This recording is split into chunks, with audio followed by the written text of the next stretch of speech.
दिख रहा है ना स्क्रीन सबको? Yes sir. चलो, तो पीरियोडिक टेबल स्टार्ट करने आज बेसिक मतलब आज जो भी पीरियोडिक टेबल में हम लोग डिस्कशन करेंगे, हिस्ट्री के बारे में हम लोग डिस्कशन करेंगे कि एक्चुअली पीरियोडिक टेबल में क्या क्या डेवलपमेंट्स हुए, कौन कौन से साइंटिस्ट का कंट्रीब्यूशन था। बहुत सारा चीज इसमें तुम लोग पहले से भी पढ़े होगे, कुछ कुछ नया टर्म्स भी आएगा। तो इस चैप्टर को तुम लोग शायद क्लास 10th में पढ़े हो ना, पीरियोडिक टेबल पढ़े हो या नहीं? Yes sir. Yes sir. चलो, तो पीरियोडिक टेबल में बेसिकली अभी तक जो तुम लोग क्लास 10th में पढ़ के आए होगे, ठीक है, वो सिर्फ हिस्ट्री के बारे में पढ़े होगे। उसमें भी कौन कौन सा पढ़े थे? मेनली मेंडलीव्स का पीरियोडिक टेबल पढ़े होगे, डॉबर्नियर्स लॉ ऑफ ट्राइड्स ये पढ़े थे, law of triads, yes sir. Newlands law of octaves ये पढ़े थे। Yes sir. Yes sir. फिर मेंडलीव्स पीरियोडिक टेबल पढ़े होगे, फिर मॉडर्न पीरियोडिक टेबल पढ़े होगे, ठीक है। तो ये चार एक्चुअली बहुत सारे साइंटिस्ट का कंट्रीब्यूशन था, लेकिन बेसिकली हम लोग उन्हीं को पढ़ते हैं क्योंकि सबका हम लोग स्टडी थोड़ी ना कर सकते हैं। हम लोग सिर्फ उन्हीं साइंटिस्ट को स्टडी कर रहे हैं जिनका मेजर कंट्रीब्यूशन था, ठीक है, जिनका मेजरली जो है पीरियोडिक टेबल मॉडर्न फॉर्म जो है long form of periodic table उसको डेवलप करने में जिनका मेजर कंट्रीब्यूशन था, सिर्फ उन्हीं को हम स्टडी करते हैं। तो इस चैप्टर में वो वाला पार्ट तो हम लोग हिस्ट्री वाला पार्ट तो वो तो बेसिक है, वो तो ऑलरेडी तुम लोग पहले भी पढ़ रखे हो, एक बार रिवाइज कर लेंगे उसको अच्छे से। उसके बाद फिर मेन जो है हम लोग को इस चैप्टर में पढ़ना है वो पीरियोडिक ट्रेंड्स के बारे में पढ़ना है। तो थोड़ा सा हल्का सा तुम लोग क्लास 10th में वो पढ़े होगे कि एटॉमिक रेडियस कैसे वैरी करता है अलोंग द पीरियड और अलोंग द ग्रुप, कैसे वैरी करता है, वो थोड़ा सा पढ़े होगे बेसिक, क्योंकि उतना डिटेल में क्लास 10th में नहीं दिया गया है।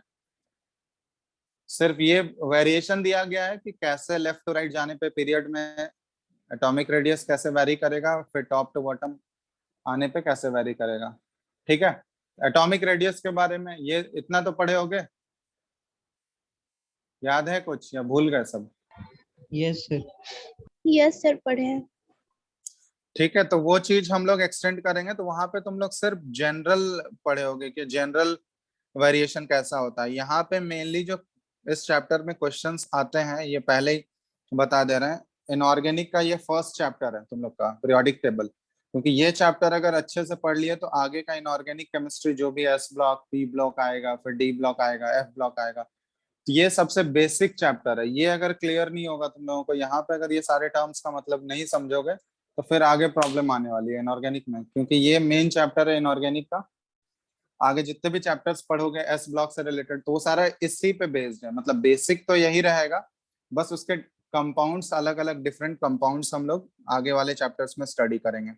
मेन जो प्रॉपर्टीज है सारे एलिमेंट्स का, कैसे उसका एटॉमिक रेडियस या उसका ट्रेंड वैरी करेगा, कहाँ कहाँ पे एक्सेप्शंस आते हैं, ठीक है, क्योंकि जनरल ट्रेंड से क्वेश्चन नहीं पूछा जाएगा, क्वेश्चन जो भी पूछा जाएगा वो एक्सेप्शन से पूछा जाएगा, ठीक है। तो एक्सेप्शंस जहां जहां आएंगे वहां पे तुमको लॉजिकल एक्सेप्शंस है, ऐसा नहीं है कि सारा रटना ही है, उसके लॉजिकल रीजनिंग भी है, वो सारा चीज हम लोग एक एक करके एक्सप्लेन करेंगे। कुछ कुछ जगह पे हो सकता है कि फैक्ट्स के बेसिस पे वो याद रखना पड़ सके, लेकिन मोस्ट ऑफ द पोर्शंस जो है जहां पे एक्सेप्शंस आएंगे वो लॉजिकल है, बिल्कुल वो समझ में आएगा जैसे जैसे हम लोग चैप्टर प्रोसीड करेंगे, ठीक है। तो हम लोग यहाँ पे कौन कौन से वेरिएशंस मेनली पढ़ने वाले हैं। एक वेरिएशन हम लोग एटॉमिक रेडियस का पढ़ेंगे, दूसरा आयोनाइजेशन एनर्जी का पढ़ेंगे, तीसरा इलेक्ट्रॉन एफिनिटी का पढ़ेंगे या फिर इलेक्ट्रॉन गेन एंथैल्पी उसी को बोला जाता है, और चौथा वेरिएशन हम लोग इलेक्ट्रोनेगेटिविटी का पढ़ेंगे। तो ये चार वेरिएशन है मेनली जो कि 90% ऑफ द पोर्शन इस चैप्टर का कवर करेगा, ठीक है।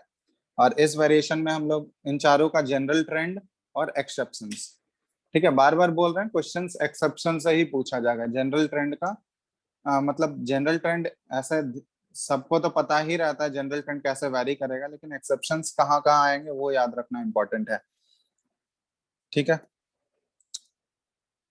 तो चलो हम लोग स्टार्ट कर रहे हैं। आज बेसिकली इंट्रोडक्शन ही है, हिस्ट्री जो ऑलरेडी पढ़ रखे हो उसी का हम लोग रिवाइज कर लेते हैं थोड़ा सा, और कुछ कुछ एक दो चीज नया आएगा तो हम लोग देखते हैं फिर क्या आता है। तो हेडिंग चैप्टर एटॉमिक, सर ये चैप्टर एटॉमिक स्ट्रक्चर से रिलेटेड है? नहीं नहीं, एटॉमिक स्ट्रक्चर से रिलेटेड नहीं है। एटॉमिक स्ट्रक्चर में एक्चुअली इलेक्ट्रॉनिक कॉन्फ़िगरेशन वाला पार्ट वो यहाँ पे यूज होगा। इलेक्ट्रॉनिक कॉन्फ़िगरेशन लिखने आता है? SPDF Yes. Rule, Yes, sir. क्योंकि वो चीज यूज आएगा यहाँ पे। इलेक्ट्रॉनिक कॉन्फ़िगरेशन अगर नहीं लिखने आएगा तो फिर ये चैप्टर करना बेवकूफी है। तो इलेक्ट्रॉनिक कॉन्फ़िगरेशन जो एटॉमिक स्ट्रक्चर का सिर्फ वो वाला पार्ट यूज आएगा, इलेक्ट्रॉनिक कॉन्फ़िगरेशन वाला, वो तो पता है ना? Yes, sir. पता है। चलो ठीक है, तो उतना से काम बन जाएगा हमारा, ठीक है। तो इंट्रोडक्शन हम लोग देखते हैं। इंट्रोडक्शन में मेनली यहाँ पे हिस्ट्री और पीरियोडिक टेबल के बारे में हम लोग डिस्कस। पहले ये बताओ तो पीरियोडिक टेबल का एक्चुअली जरूरत क्यों पड़ा? मतलब पीरियोडिक टेबल, ये नाम से क्या पता चल रहा है, क्यों इसका नेसेसिटी, नीड क्या है पीरियोडिक टेबल का? बता सकते हो कोई? ताकि एलिमेंट को अरेंज किया जा सके थोड़ी थोड़ी। एलिमेंट्स का हम लोग सिस्टमेटिक स्टडी कर सकें, क्योंकि एक्चुअली अभी जो मॉडर्न पीरियोडिक टेबल तुम लोग देखोगे, long form of periodic table सबके पास होगा घर पे, है या नहीं? Yes sir. तो उसमें अगर तुम लोग देखोगे, वो सबसे लेटेस्ट वाला है जो हम लोग के अभी तक है अपडेटेड फॉर्म। तो उसमें देखोगे टोटल 118 एलिमेंट्स टोटल उसमें दिए हुए हैं। तो उसमें देखोगे एलिमेंट्स जो है वो सिस्टमेटिकली अरेंज्ड है। तो मॉडर्न पीरियोडिक टेबल में देखोगे वो एलिमेंट्स को हॉरिजॉन्टल रोज और वर्टिकल कॉलम्स के बेसिस पे अरेंज किया गया था। हॉरिजॉन्टल रोज को पीरियड्स नाम दिया गया था और वर्टिकल कॉलम को ग्रुप्स बोला गया था। तो वो सिस्टमेटिक फॉर्म में है। तो एक्चुअली एलिमेंट्स जो है शुरुआत में जब 17th या 18th सेंचुरी में जब एलिमेंट्स धीरे धीरे डिस्कवर हो रहे थे, तो उस समय क्या था ना कि एलिमेंट्स उस फॉर्म में सिस्टमेटिकली अरेंज नहीं थे। कोई भी साइंटिस्ट को अगर किसी भी एलिमेंट्स के बारे में स्टडी करना पड़ता था तो अलग अलग एक एक एलिमेंट्स को स्टडी करता था वो लोग, ठीक है। तब टोटल 118 एलिमेंट है। अभी अगर हम लोग सोचें कि पहले अगर मतलब सिस्टमेटिक फॉर्म में ऐसा नहीं रहता तो मान लो 100, उस समय मान लो चलो 40-50 एलिमेंट ही डिस्कवर हुए थे, तो फिर भी 40-50 एलिमेंट्स का प्रॉपर्टीज सिंगली मतलब एक एक करके याद रखना किसी के लिए पॉसिबल है क्या, ये बताओ? क्योंकि एलिमेंट्स के बहुत सारे प्रॉपर्टीज होते हैं और एक एक एलिमेंट जो है डिफरेंट बहुत सारे कंपाउंड्स बना सकता है, डिफरेंट टाइप्स ऑफ कंपाउंड्स बना सकता है। तो हर एक एलिमेंट का हम लोग अलग अलग इंडिविजुअल प्रॉपर्टीज जो है वो याद रखना पॉसिबल बिल्कुल भी नहीं था। इसलिए नीड पीरियोडिक टेबल का जरूरत इसलिए पड़ा क्योंकि एक ऐसा वो लोग एक ऐसा सिस्टम डेवलप करना चाह रहा था जहां पे कि जिन जिन एलिमेंट्स के प्रॉपर्टीज जो है ना सिमिलर है, वो मतलब एक ग्रुप या एक कॉलम में आ जाए, ठीक है। उसके बाद हम लोग क्या कर सकें कि उस कॉलम में जितने भी एलिमेंट्स लाई करेंगे मतलब उनके प्रॉपर्टीज क्या होंगे, सिमिलर होंगे, ठीक है। तो एक साथ सबको हम लोग सिस्टमेटिकली स्टडी कर सकते हैं। अगर मान लो उस ग्रुप को दूसरे वाले ग्रुप से अगर कंपेयर कर सकें हम लोग, तो आसानी से हम लोग उसमें डिफरेंशिएट कर सकते हैं कि उन दोनों के प्रॉपर्टीज में क्या वेरिएशन आ रहा है, क्या वेरिएशन नहीं आ रहा है, ठीक है। कौन कौन कंपेयर किया जा सकता है। लेकिन अगर ये मान लो कि अगर सिस्टमेटिक फॉर्म नहीं रहता हमारा, तो फिर ये कंपैरिजन जो है बहुत ही डिफिकल्ट हो जाता है, क्योंकि इंडिविजुअल एलिमेंट्स का प्रॉपर्टीज याद रख पाना बहुत ही डिफिकल्ट है किसी, क्योंकि 118 एलिमेंट अभी डिस्कवर हो चुके हैं। तो 118 एलिमेंट्स को तो ऑब्वियसली याद रखना किसी के लिए पॉसिबल नहीं है, ठीक है। नेम 118 एलिमेंट का तो पहले नाम ही याद नहीं रहेगा, तो उसकी प्रॉपर्टीज को तो छोड़ ही दो, ठीक है। तो इसलिए ये पीरियोडिक टेबल डेवलप करने का जरूरत पड़ा। तो शुरुआत से ही ऐसा लॉन्ग फॉर्म नहीं आ गया, इसके लिए बहुत सारे साइंटिस्ट का कंट्रीब्यूशन है, वो एक एक करके हम लोग देखेंगे। बहुत सारे थ्योरीज आए, रिजेक्ट हुए, फिर उसके बाद उसमें नया एडवांसमेंट हुआ, मतलब जोड़ा गया, फिर नया प्रॉपर्टीज, नए नए एलिमेंट्स डिस्कवर हुए, तो वो इस तरह से long form of periodic table तक पहुंचा गया। तो इसमें हम लोग देखेंगे जितने भी मेजर कॉन्ट्रीब्यूशंस है साइंटिस्ट का, उसका सबका हम लोग कैरेक्टरिस्टिक्स के बारे में पढ़ेंगे और उनका क्या क्या लिमिटेशन था, क्या क्या ड्रॉबैक था, क्यों उसके प्रॉपर्टी या उसके थ्योरी को क्यों रिजेक्ट किया गया, ठीक है। तो एक एक करके हम लोग स्टडी करते हैं। सबसे पहला जो था, ठीक है, जल्दी जल्दी करते हैं क्योंकि ये ऑलरेडी इसमें बहुत सारा चीज तुम लोग ऑलरेडी पढ़ रखे होगे, ठीक है। जहां पे नया नया चीज आएगा उसको हम लोग अच्छे से एक्सप्लेन करेंगे। तो देख लो एक बार, स्क्रीन दिख रहा है सबको? स्क्रीन Yes, दिख रहा है sir. ना? Yes sir. ठीक है। तो इसमें सबसे पहला जो क्लासिफिकेशन है ना, ये लेवोइजियर्स का क्लासिफिकेशन है, ठीक है। तो ये जस्ट एक बेसिक सा क्लासिफिकेशन था, ये एलिमेंट्स को अरेंज करने का नहीं था। ये सिंपली बोल दिया था कि उस समय जितने भी एलिमेंट्स डिस्कवर हुए थे उन सबको बोल दिया कि ये जितने भी एलिमेंट्स डिस्कवर हुए हैं उसको हम लोग मेजरली दो फॉर्म में क्लासिफाई कर सकते हैं।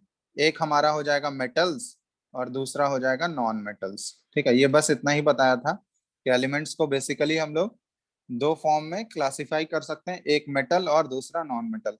और उस समय हम लोग मेटल और नॉन मेटल का प्रॉपर्टीज जानते ही थे, क्या डिफरेंस है फिजिकल प्रॉपर्टीज ऑफ मेटल और नॉन मेटल में। तो इसके वजह से मतलब इसके क्लासिफिकेशन की वजह से ये सिंपली बोला कि जितने भी एलिमेंट्स हैं उसको हम लोग मेटल और नॉन मेटल में सिंपली क्लासिफाई कर सकते हैं, क्योंकि उस समय मेटलॉइड का ये नहीं आया था। ठीक है, मेटलॉइड का डिस्कवरी उस समय नहीं हुआ था। ठीक है, मेटलॉइड्स बहुत बाद में डिस्कवर हुए थे, तो इसलिए इसका क्लासिफिकेशन रिजेक्ट हो गया कि ये सिंपली बोला था कि दो ही टाइप के एलिमेंट्स होंगे, एक मेटल और दूसरा नॉन मेटल। फिर उसके बाद जब मेटलॉइड का डिस्कवरी हुआ तो इसके क्लासिफिकेशन को रिजेक्ट किया गया। तो मेटलॉइड तुम लोग ऑलरेडी जानते ही होगे, मेटलॉइड्स हम लोग किसको बोलते हैं, बताओ। So those element with source property of both metal as well as non-metal. हाँ, वो मेटालिक बिहेवियर भी शो करेगा और नॉन मेटालिक बिहेवियर भी शो करेगा। तो मेटलॉइड्स का तुम लोग एग्जांपल दे सकते हो कोई भी? कौन कौन से एलिमेंट्स हैं जो मेटलॉइड्स की तरह बिहेव करते हैं, बता सकते हो? सिलिकॉन, So boron, हाँ, बोरोन हो गया, सिलिकॉन हो गया, जर्मेनियम, गैलियम, थैलियम, जर्मीनियम हो गया, आर्सेनिक। आर्सेनिक। ठीक है, आर्सेनिक हो गया, एंटीमनी, एसबी सुने हो तुम लोग? ये एसबी जो है एंटीमनी है। ठीक है, तो ये सारे कुछ कुछ मेटेलॉइड्स हैं। ठीक है, और भी मेटेलॉइड्स हैं, बस कुछ कुछ एग्जांपल्स हम यहाँ लिख रहे हैं। Boron, silicon, germanium, arsenic, antimony, ये सारे मेन मेटेलॉइड एलिमेंट्स हैं हमारे। ठीक है, जो कि मेटल का बिहेवियर भी शो करते हैं और नॉन मेटल का बिहेवियर भी। ठीक है, तो केमिकल प्रॉपर्टीज में भी ये वही सेम मेटालिक बिहेवियर और नॉन मेटालिक बिहेवियर दोनों शो कर सकते हैं, तो इसलिए इनको मेटेलॉइड्स बोला गया। तो लेवोइजर का बेसिक सा क्लासिफिकेशन था कि जितने भी एलिमेंट्स डिस्कवर हुए हैं उन सभी को ये दो टाइप में क्लासिफाई कर दिया, एक हो गया मेटल और दूसरा हो गया नॉन मेटल। उस समय मेटेलॉइड का डिस्कवरी नहीं हुआ था। ठीक है, तो मेटेलॉइड का जब डिस्कवरी हुआ तो इसके क्लासिफिकेशन को रिजेक्ट कर दिया गया। ठीक है, क्योंकि ये एक्चुअली सिस्टमेटिक फॉर्म था भी नहीं, ये एलिमेंट्स को क्लासिफाई भी नहीं कर पा रहा था। तो इसके बाद जो सबसे फर्स्ट अटेम्प्ट जो एलिमेंट्स को क्लासिफाई करने का आया वो था बाय डॉबर्नियर। ठीक है, डॉबर्नियर तुम लोग सुने होंगे, डॉबर्नियर एक लॉ ऑफ ट्राइड्स बनाया था, याद है? yes sir. Dobereiner's law of triads के नाम से हम लोग जानते हैं इसको। ट्राइड मतलब समझते हो तुम लोग? लॉ ऑफ ट्राइड्स किसको बोलेंगे? ट्राइड किसके लिए यूज करते हैं हम लोग? So तीन का ग्रुप। 3 एलिमेंट्स। हाँ, ग्रुप ऑफ थ्री को बोलते हैं। कोई भी तीन एलिमेंट्स का अगर हम लोग ग्रुप बनाते जाए तो उसको ट्राइड बोला जाता है, ग्रुप ऑफ थ्री। तो ये क्या किया ना, एलिमेंट्स को ग्रुप ऑफ थ्री में अरेंज करना स्टार्ट किया, सच दैट, ये क्या बोला था, इसका स्टेटमेंट लिखाना है जरूरी या फिर सिर्फ बोल दें हम? नोट करना है क्या स्टेटमेंट? तुम लोग बोलो जैसा। हेलो, जल्दी बोलो, क्योंकि ऑलरेडी पढ़ रखे हो। एग्जांपल्स हम डिस्कस कर लें या फिर स्टेटमेंट भी लिख दें? सर एग्जांपल हेलो, कर लीजिए डिस्कस। बोल दो, किसी को स्टेटमेंट लिखना है क्या? यस और no? No sir. No sir. चलो ठीक है, हम देख फटाफट, अगर लिखना है तो शॉर्ट में लिख लो। ठीक है, हम लिख देते हैं यहाँ पे। ये क्या किया एक्चुअली, अकॉर्डिंग, ये इसका थ्योरी क्या था कि ही अरेंज्ड द एलिमेंट्स। ठीक है, साथ में ही लिखते जाना तुम लोग, जल्दी से लिख लो। In a group of three, in a group of three such that the atomic mass। Sir आप पीडीएफ तो भेजेंगे ना ये वाला? हाँ, पीडीएफ भेजेंगे ही, तो पीडीएफ भेजेंगे तो लिखना तो पड़ेगा ना। यस ठीक है, he arranged the elements in a group of three such that the atomic mass of the middle element is the approximate average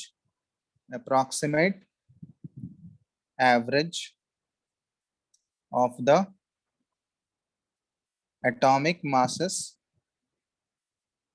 of the two terminal elements। ठीक है, चलो यही था इसका बेसिक सा स्टेटमेंट। ये बोला था कि एलिमेंट्स को हम लोग तीन के ग्रुप में अरेंज करेंगे, और 3 के ग्रुप में ऐसे अरेंज करेंगे ताकि जो मिडिल एलिमेंट होगा ना, बीच वाला एलिमेंट जो होगा, उसका जो एटॉमिक मास आएगा वो साइड के दो एलिमेंट जो टर्मिनल एलिमेंट्स है, दो एंड पे प्रेजेंट है, उन दोनों का जो होगा एवरेज होगा, उन दोनों के एटॉमिक मास का अप्रोक्सीमेट एवरेज होगा। मतलब जरूरी नहीं है कि वो एग्जैक्टली इक्वल आए, अप्रोक्सीमेटली इक्वल भी हो सकता है। ठीक है, तो ये बोला था। अब इसके एग्जाम्पल्स कुछ कुछ ग्रुप्स जो है ये बना पाया था। ठीक है, 3-4 ग्रुप्स ये बना पाए थे। उसके बाद ठीक है, वो देखते हैं कौन कौन सा एग्जाम्पल था। सबसे पहले तुम लोग देखे होगा लिथियम, सोडियम, पोटाशियम। फर्स्ट यही था। लिथियम का एटॉमिक मास 7, पोटाशियम का एटॉमिक मास 39। अब इन दोनों का जब एवरेज निकालोगे तुम लोग एटॉमिक मास का 37, ये 39 + 7/2 कितना आ रहा है? 23। यही हो रहा है ना? तो सोडियम का जब एटॉमिक मास ये कंफर्म किया गया तो सोडियम का एटॉमिक मास कितना आ रहा था? ये 23। तो ये एग्जैक्टली अप्रोक्सीमेट, मतलब ये तो अप्रोक्सीमेटली क्या आ गया, ये डायरेक्टली एग्जैक्टली ही इक्वल आ गया, उन दोनों का एवरेज ही आ गया डायरेक्ट। तो पहला तो ये एग्जांपल था। दूसरा और कौन कौन सा था लॉ ऑफ ट्राइड्स में, बताओ। फर्स्ट तो ये लिथियम, सोडियम, पोटाशियम। दूसरा क्या था? Calcium, strontium, barium. Calcium strong. ठीक है, कैल्शियम का एटॉमिक मास कितना होता है बताओ तो? सर 40। 40। बेरियम का 137 होता है। ठीक है, अब यहाँ पे देखो 40 + 137/2 करो, कितना आ रहा है देखो तो?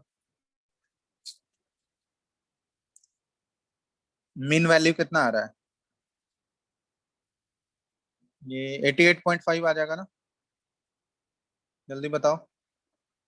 Yes, sir. Yes sir. हाँ, तो ये 88.5 आ रहा है। और जब स्ट्रोंशियम का एटॉमिक मास जब देखा गया तो ये 88 के राउंड था, मतलब राउंड फिगर में 88 था। तो यहाँ पे एग्जैक्टली इक्वल नहीं आ रहा है, ये अप्रोक्सीमेटली हम लोग इक्वल मान सकते हैं, तो अप्रोक्सीमेट एवरेज है। ठीक है, तीसरा एग्जाम्पल क्लोरीन, ब्रोमीन और आयोडीन, ये था। क्लोरीन का 35.5 लेते हैं हम लोग। ठीक है, आयोडीन का 127। अब यहाँ पे देखो तो कितना आ रहा है एवरेज? 35.5 + 127/2 कितना आ रहा है जल्दी बताओ? ये आ जाएगा शायद 81.25। देखो तो इतना ही आ रहा है। Yes, sir. ठीक है, चलो। अब ब्रोमीन का जो एटॉमिक मास होता है वो नियरली 80 के अराउंड होता है। तो यहाँ भी ये एग्जैक्टली सेम नहीं आ रहा था, अप्रोक्सीमेटली हम लोग सेम मान सकते हैं इसको, 81.25, मतलब अप्रोक्सीमेट एवरेज हम लोग बोल सकते हैं। ठीक है, एक और इसका था जैसे, हाँ एक और था बनाया था ये, सल्फर, सेलेनियम और टेलुरियम। तो सल्फर का कितना होता है एटॉमिक मास? 32। टेलुरियम का 128 होता है। अब इन दोनों का करो तो एवरेज कितना आ रहा है? 32 + 128/2 कितना आ रहा है? 80। 80. ठीक है, और सेलेनियम का भी यहाँ एटॉमिक मास जो है वो नियरली 80 के आसपास है। तो यहाँ भी एग्जैक्टली ये सेम आ रहा था। ठीक है, तो ये कुछ 3-4 ट्राइड्स, ये मतलब ये 4 ट्राइड्स जो हमारे पास दिख रहे हैं, यही 4 ट्राइड्स बना रहा था। बाकी जितने भी एलिमेंट्स उस समय डिस्कवर हुए थे, सारे एलिमेंट्स को वो 3-3 के ग्रुप में ऐसे अरेंज नहीं कर पा रहा था। मतलब अरेंज कर रहा था, लेकिन जब वो बीच वाले एलिमेंट का एटॉमिक मास कैलकुलेट कर रहा था ना, तो वो बहुत ज्यादा डिफरेंस आ रहा था। उसका जो एवरेज वैल्यू आ रहा था और जो एग्जैक्ट एटॉमिक मास था, बहुत ज्यादा डिफरेंस आ रहा था। ठीक है, तो उसको अप्रोक्सीमेटली भी वो इक्वल नहीं बोल सकता था। तो इसलिए इसका मतलब जो थ्योरी दिया था ये, उसके अकॉर्डिंग तो ये जितने भी ग्रुप ऑफ 3 बना पाया था, ये ट्राइड्स जितने भी बना पाया था उसके लिए तो ये वैलिड था। लेकिन जितने भी एलिमेंट्स उस समय डिस्कवर हुए थे, सारे एलिमेंट्स को वो इस तरह से अरेंज नहीं कर पाया, इसलिए इसका थ्योरी को क्या हुआ, रिजेक्ट करना पड़ा। ठीक है, तो इसका ड्रॉबैक अगर बोलना, ड्रॉबैक अगर कहीं पूछा जाएगा तो ड्रॉबैक क्या बोल सकते हो इसका, बताओ तो? He could form, Only 3 tribes from the he element. Could form limited triads only. ठीक है, लिमिटेड। सर 10th में तो पढ़े थे सिर्फ 3 ट्राइड बनाया था। हम्म, सर 10th में सिर्फ 3 ट्राइड के बारे में बताया था। ठीक है, तो एक और पढ़ लिया ना, तो वहां पे एग्जाम्पल्स होगा ना, सारे एग्जाम्पल्स थोड़ी बताए गए होंगे। ठीक है,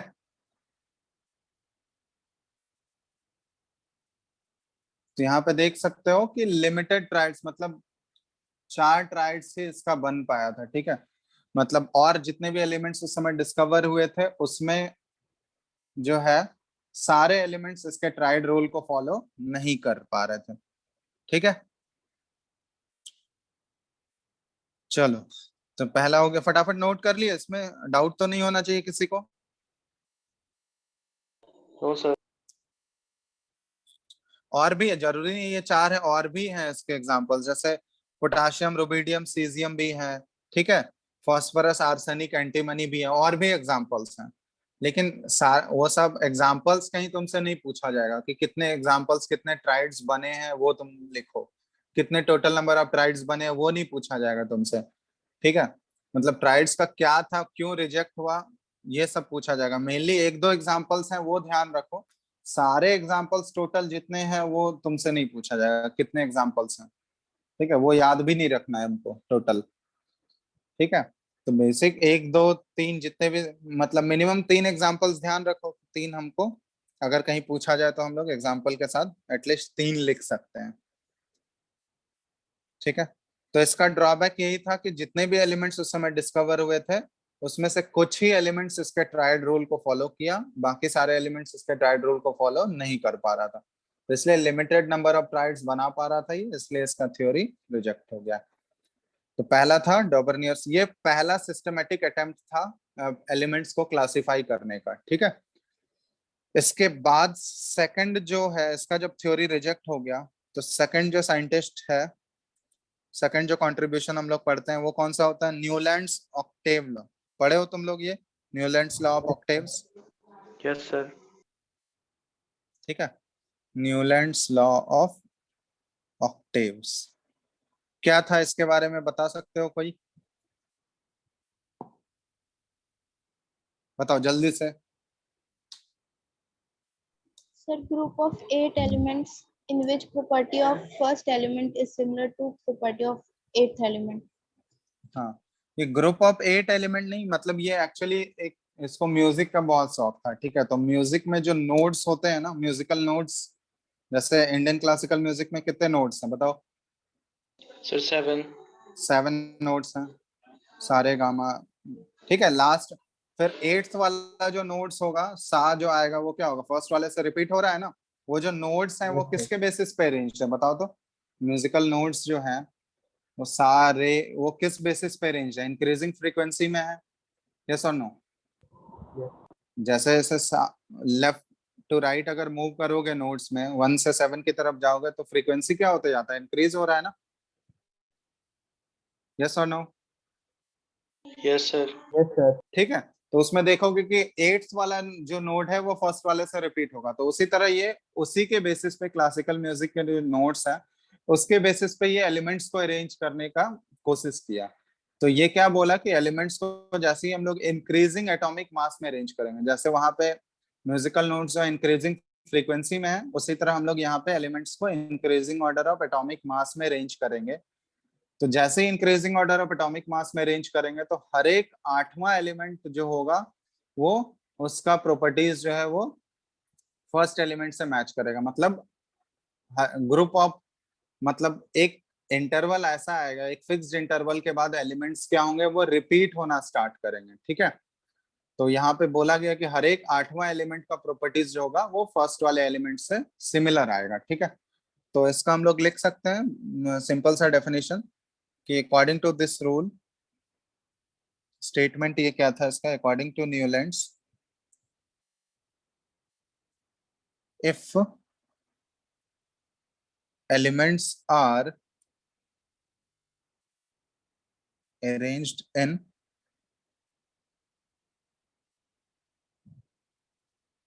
increasing order of their atomic mass, ठीक है, बेसिस जो था ये एटॉमिक मास का था, then every 8th element, sorry, every 8th element has properties similar to the first element. ठीक है, तो ये था इसका स्टेटमेंट। इसके अकॉर्डिंग ये क्लासिफाई करना तो स्टार्ट कर दिया। चलो, इसका ड्रॉबैक क्या था ये भी तुम लोग ऑलरेडी पढ़ रखे हो, बताओ। सर ये सिर्फ 56 एलिमेंट को है इसमें अरेंज कर पाया था। कितने एलिमेंट्स को? 56। 56 एलिमेंट्स को ये अरेंज कर दिया था। सर वो एज्यूम किया था कि 56 एलिमेंट ही एग्जिस्ट करते हैं। सर वो हाँ एज्यूम किया था 56 एलिमेंट ही बस एग्जिस्ट करेगा, उससे ज्यादा एग्जिस्ट नहीं करेगा। सर हाँ कैल्शियम तक किया था, कैल्शियम तक सर उसमें हाँ, 56 एलिमेंट प्रेजेंट था। उस समय तक 56 एलिमेंट डिस्कवर हुए थे, लेकिन इसके जो अरेंजमेंट थे उसमें कैल्शियम तक ही वो फिट हो पाया। मतलब कैल्शियम तक, जैसे ये देखो, कैल्शियम तक ही इसके प्रॉपर्टीज, जो ये बोला था कि हर एक 8वां एलिमेंट जो रिपीट होगा, और रिपीट होने के बाद जो जो सेम ग्रुप में फॉल करेंगे उसके प्रॉपर्टीज मैच करने चाहिए। तो उसके प्रॉपर्टीज मैच तो कर रहे थे, लेकिन मैच कहाँ तक किया? सिर्फ कैल्शियम तक ही मैच किया। ठीक है, जैसे मान लो इसका अरेंजमेंट कुछ इस तरह था: lithium, beryllium, boron, carbon, nitrogen, oxygen, fluorine. और उस समय तक नोबल गैसेस का डिस्कवरी नहीं हुआ था। ठीक है, ये ध्यान रखना। जब ये अपना स्टेटमेंट दे रहा था, थ्योरी जब दिया था, उस समय नोबल गैसेस डिस्कवर नहीं हुए थे। तो फ्लोरीन के बाद डायरेक्ट था सोडियम। ठीक है, उसके बाद magnesium, aluminium, silicon, phosphorus, chlorine, sorry sulphur, फिर उसके बाद क्लोरीन, फिर पोटाशियम, कैल्शियम। ठीक है, उसके बाद स्कैंडियम आ जाएगा, डी ब्लॉक एलिमेंट आएंगे। ठीक है, अगर पीरियोडिक टेबल देखोगे तो यहाँ पे देखो, नोबल गैसेस का डिस्कवरी नहीं हुआ था। यहाँ पे ये स्टार्ट हुआ 1 2 3 4 5 6 7 तक। तो हर एक 8वां एलिमेंट ये बोला। 8वां एलिमेंट यहाँ पे क्या है? सोडियम है। ठीक है, उसके बाद ये प्रॉपर्टीज रिपीट हुई थी। यहाँ पे देखो, ये लिथियम, सोडियम, कैल्शियम, इनके प्रॉपर्टीज तो बिल्कुल एग्जैक्टली सिमिलर आ रहे थे। उसके बाद बेरिलियम, मैग्नीशियम, कैल्शियम, इनके भी प्रॉपर्टीज सिमिलर आ रहे थे। लेकिन कैल्शियम के बाद जो नेक्स्ट एलिमेंट था वो कौन सा एलिमेंट था? स्कैंडियम। तो जब बोरोन, एल्यूमिनियम, इसके नीचे स्कैंडियम, तो यहाँ पे क्या आ गया ना, ये इसके बोरोन एल्यूमिनियम के प्रॉपर्टीज से स्कैंडियम वाला प्रॉपर्टी ये मैच नहीं कर रहा था। ठीक है, तो इसका जो प्रॉपर्टीज था, मतलब ये जो थ्योरी दिया था, वो अरेंज कहाँ तक कर पाया था? सेम सिमिलर प्रॉपर्टीज कहाँ तक शो कर पा रहा था? ये सिर्फ कैल्शियम तक। समझ रहे हो बात? Hello, hello. Yes sir. ठीक है, और उसके बाद देखो, एक और ड्रॉबैक हम लोग यहाँ पे बोल सकते हैं कि उस समय नोबल गैसेस का डिस्कवरी नहीं हुआ था। तो नोबल गैसेस अगर डिस्कवर हुआ, जैसे फ्लोरीन के बाद जो नेक्स्ट नोबल गैसेस डिस्कवर हुआ वो कौन सा था? फ्लोरीन के बाद ही रखा गया ना उसको। तो फ्लोरीन के बाद वाला नोबल गैस कौन सा? नियॉन है। फ्लोरीन के बाद कौन सा? नियॉन ही है ना।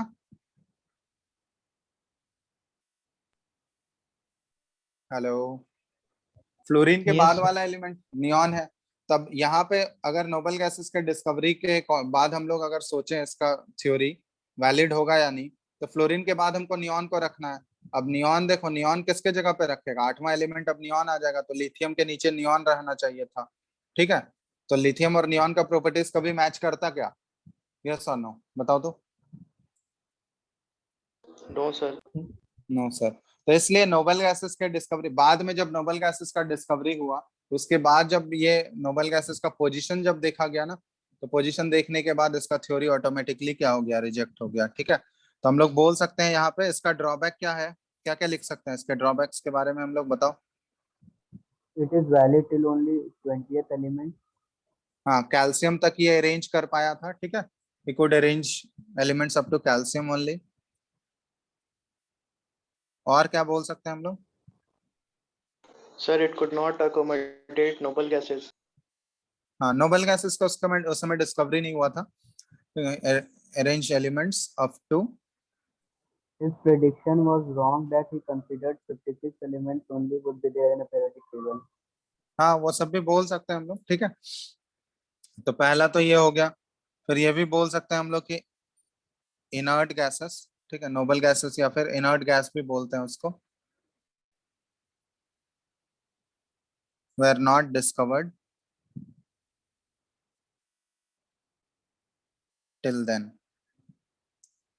ठीक है, एक ये भी तुम लोग देखोगे कि कहीं कहीं लिखा हुआ मिलेगा कोबाल्ट एंड निकल जो है वो सेम स्लॉट में प्लेस कर दिया गया था, ठीक है, सेम ग्रुप में विथ फ्लोरीन एंड क्लोरीन के साथ। पढ़े हो ये? फ्लोरीन और क्लोरीन के ग्रुप में ये कोबाल्ट और निकल को भी प्लेस कर दिया था, ठीक है। ये दिख रहा है ना यहाँ पे फ्लोरीन क्लोरीन वाला ग्रुप, Yes, sir. तो इसके नीचे ये कोबाल्ट और निकल को प्लेस कर दिया था, निकल और कोबाल्ट, ठीक है। तो अब निकल और कोबाल्ट को जैसे ही यहाँ पे प्लेस किया, जैसे मान लो निकल है, तो फ्लोरीन और क्लोरीन का प्रॉपर्टीज जो है निकल के प्रॉपर्टीज से मैच करेगा क्या, ये बताओ तुम। फ्लोरीन और क्लोरीन दोनों तो गैसेस हैं, No, sir. और निकल क्या है, एक मेटल है, तो यहाँ पे प्रॉपर्टी का वेरिएशन आ रहा है ना। तो ये जो था एलिमेंट्स जो सिमिलर ग्रुप में लाई कर रहे थे, जो एक ग्रुप में फॉल करते जा रहा था, तो उसका प्रॉपर्टी सिमिलर जो है वो सिर्फ और सिर्फ कैल्शियम तक ही आ पाया था। उसके बाद जो है कैल्शियम के बाद जो है वो बहुत इरेगुलरिटीज आने लगा, मतलब शुरुआत का 2 एलिमेंट का प्रॉपर्टीज तो मैच कर रहा था, लेकिन उसके नीचे जो है प्रॉपर्टीज मैच नहीं कर पा रहा था। तो कैल्शियम तक ये इसका ऑर्डर करेक्ट था, कैल्शियम के बाद इसके ऑर्डर में बहुत सारे इरेगुलरिटीज आ रहे थे, इसलिए इसके थ्योरी को जो है रिजेक्ट किया गया। तो यही है हमारा न्यूलैंड्स लॉ ऑफ ऑक्टेव्स, ठीक है। कोई दिक्कत इसमें Yes, किसी sir. को? No, sir. चलो, इसके बाद तीसरा कौन सा है बताओ, थर्ड कौन सा पढ़े हो इसके बाद तुम लोग? Mendeleev. मेंडलीव्स, इसके बाद मेंडलीव ही पढ़े हो ना? Yes. आवाज आ रही है सबको? Reply sir. करो। Yes sir. चलो ठीक है। तो यहाँ पे एक नया चीज हम लोग पढ़ते हैं, एक नया, ये तुम लोग नहीं पढ़े होगे अभी तक शायद, लोथर मेयर्स कर्व, ये पढ़े हो क्या कोई भी? No, sir. Lothar Meyer's curve, तो ये भी एक्चुअली दो साइंटिस्ट अलग अलग थे, लोथर और मेयर, ठीक है। तो ये एक्चुअली क्या किया था, एक कर्व प्लॉट किया था। ये क्लास 10th में था क्या ये शायद नहीं था, पढ़े हो कोई भी? No sir. नो सर, चलो नो ठीक। तो ये तुम लोग के लिए नया है। इसमें देखो एक्चुअली क्या है कि ये कर्व प्लॉट किया था किसके किसके बीच में, एक कर्व वाज प्लॉटेड, ठीक है, हम लोग बोल सकते हैं curve was plotted between atomic volume and atomic weight, ठीक है। एटॉमिक वॉल्यूम और एटॉमिक वेट के बीच में कर्व प्लॉट किया गया था, ठीक है। और इसमें ये बोला था कि कर्व प्लॉट करने के बाद एलिमेंट्स विथ सिमिलर प्रॉपर्टीज, जो भी एलिमेंट्स आएंगे जिनका प्रॉपर्टीज सिमिलर होगा, उनका पोजीशन जो होगा ना उस कर्व पे सिमिलर पोजीशंस ऑक्युपाई करेंगे। Similar properties occupied similar positions on the curve, ठीक है। तो ये कर्व कैसा है हम पहले ड्रॉ कर देते हैं, फिर उसके बाद हम लोग डिस्कस करेंगे इसके बारे में। तो कर्व देखो ये एक्चुअली एटॉमिक वॉल्यूम और एटॉमिक वेट के बीच में, ठीक है। तो यहाँ पे हम ड्रॉ कर रहे हैं, ये हमारा वाई एक्सिस हो गया, ये एक्स एक्सिस हो गया। तो वाई एक्सिस पे ये रखा था एटॉमिक वॉल्यूम को, ठीक है। यहाँ पे वाई एक्सिस पे हम लोग प्लॉट करते हैं एटॉमिक वॉल्यूम, ठीक है। और एक्स एक्सिस पे है एटॉमिक वेट, ठीक है। और ये कर्व का जो नेचर है ना कुछ इस टाइप का आ रहा था, कर्व का नेचर जो है कुछ इस टाइप का कर्व था। ये हम रफली ड्रॉ कर रहे हैं, ठीक है, एग्जैक्ट ऐसा नहीं है, मतलब इसको हम,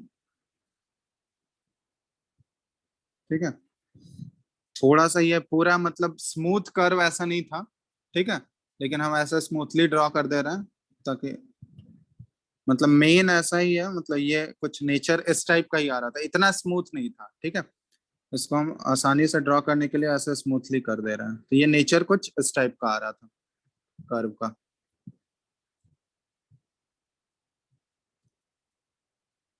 दिख रहा है ना सबको? Yes, sir. ठीक है। ये कुछ इस टाइप का था। अब यहाँ पे देखो, हम पहले प्लॉट कर देते हैं फिर लिखेंगे।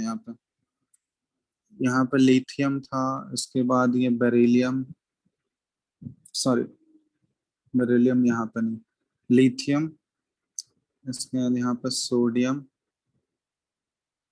सोडियम के बाद यहाँ आ गया कैल्शियम, कैल्शियम यहाँ नहीं आएगा, यहाँ पोटाशियम आएगा, फिर रुबिडियम है यहाँ पे, इसके बाद यहाँ पे सीजियम है। ठीक है, उसके बाद इधर आ गया ये बेरिलियम हो गया। ठीक है, इसको दूसरे में से शुरू कर देते हैं, ड्रॉ कर लो पहले इसको, फिर एक्सप्लेन करते हैं एक्चुअली क्या क्या था इसमें। ये बेरिलियम आ गया। ठीक है,